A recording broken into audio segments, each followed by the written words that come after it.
Well, good evening, everyone. My name is Roman Lanyak, and I'm a Marine Corps veteran with a background in aviation, planning, and environmental affairs. I currently work at San Diego International Airport as a senior noise specialist. Throughout my career, I'm always interested in IT related activities, even though most of my work has been in data analytics. About a year ago, my wife took a software testing QA engineer class, which made me even more interested in IT. Besides, it's always a good idea to have a backup skill, just in case something doesn't work out with career A. You can always switch to something else. But IT is very cool. All right, so with the technologies used at the beginning of the coursework, we started with agile methodologies, which is a mindset really in the approach to software development that emphasizes flexibility, collaboration, and iterative processes. And what I like most about agile approach is transparency, where each team member was able to openly share their work, discussing both achievements and blockers. And then as a team, we were able to figure out best solutions. And the first part of the cohort was the Scrum Master, and would basically facilitate daily stand-ups, daily conversations with the team. Some of the tools and technologies that I've used throughout this cohort are Git and GitHub for file management and version control, Jira, backlogs, sprints, daily stand-ups, and retrospectives, which are agile-related tools. Insomnia was used for API testing, Netlify, Render, MongoDB, respectively, for front-end, back-end, and database for SPA hosting, and Visual Code Studios, or better known as VS Code, code editing software. And this is, of course, is my favorite tool, where the actual code is written and where all the work gets combined into a single page application. So a single page application is what was taught in this class. It's a website or a web application that loads all the necessary resources up front and allows a user to navigate between different sections or pages without refreshing the entire page, providing a more interactive, smooth, and seamless user experience. So in this case, I built a website to advertise the website and testing services. So when we talk about SPA or single page application, we have the nav bar and the footer. The header footer basically stayed the same throughout all 4 pages. So when we click on any of those, these will stay the same, including the Jumbotron. And then what changes is the actual content of the page in the middle. So we started the project with the research, and this is the wireframes that I came up with. Just a basic layout of the page, header with nav bar on top, main page, and then footer at the bottom. I've broke down between all the 4 pages. And then we went into the story map and user stories where I identified my potential customers, which could potentially be any company or individual would be used for website building and software testing.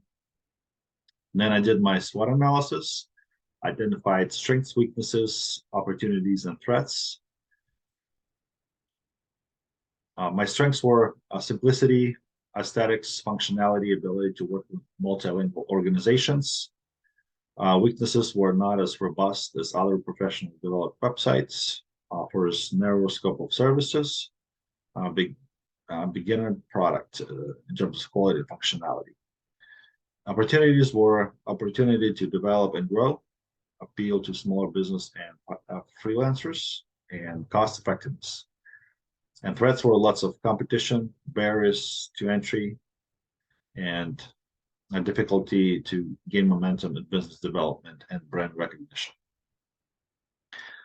And so again, this is the website. It talks about who we are, what platforms we test. Second page gets a little bit more into the actual services description, web testing, mobile testing, localization testing, and so on. And there's a feedback form, which for this website, I used 3 APIs. One was for the weather map introduced in class. Second one was for the feedback form. So when we put in a test company and test feedback, as soon as we click send, we execute an Axios post call that posts this information to the database, MongoDB, and then it gets called with a GET request and gets displayed or rendered on the web page. So that's the second API. Then the third API that I implemented just for fun is a fun random advice. So as soon as we click this button, and actually let me open up developer tools, go to network, and here we will able to see that API go through. So when I click on get my advice, we get a random advice displayed on the website. This one is always seek out advice or opinions when making a decision. It's a good one. So this is where that return get request went through, and we can see that this is the advice that's shown. So after hitting the endpoint with a get request, we get a post request and get information displayed on the website. And then let's move on to the code. Let's talk about the actual code that was written. So being a single page application has components here. In the components folder, we have our more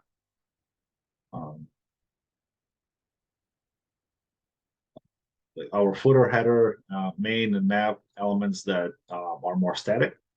And then the feedback, home, services, and testimonials pages have the actual content written. Then with the server, this is where I built my own API. So the feedback.js file, this is a schema for the company. When you input a company into the form, this is where that input is, and then the actual text is right here. So this is schema that's needed for MongoDB.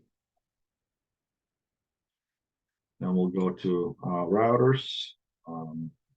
This is the JavaScript file for the route.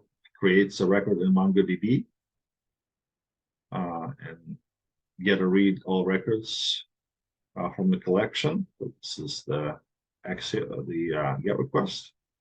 And then also create a delete request should I need to delete any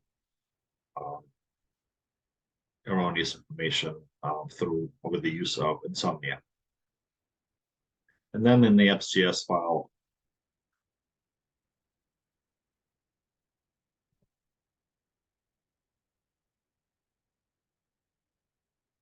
this is where it handles the get requests and then tells the Express app to start listening on port 4040. So this is where we have a successful connection here to MongoDB, and it's listening on 4040.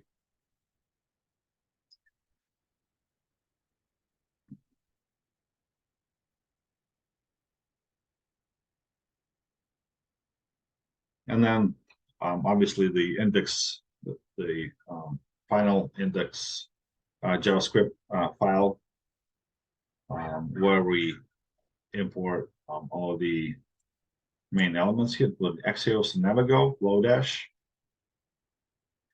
We have a render function.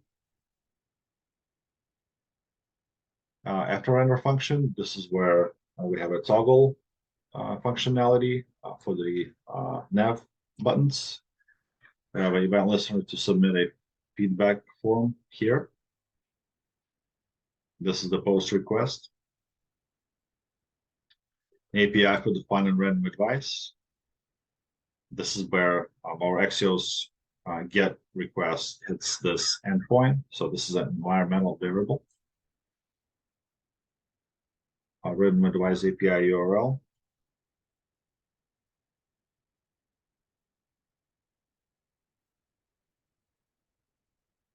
And that is right here. This Axios get request hits this endpoint.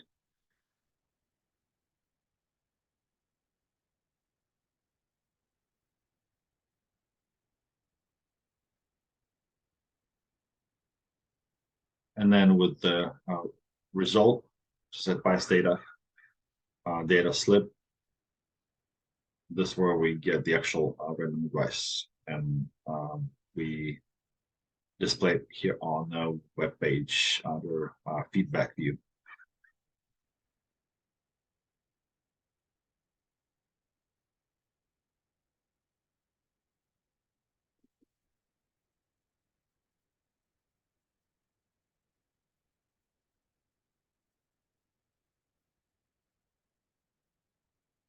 So in a nutshell, this is my Capstone project. Again, I really wanted to thank and express my sincere gratitude to all of the Savvy Coder staff, TAs, and instructors who helped me through this intense 12-week course, and also to my classmates. We had a lot of fun. Thank you very much.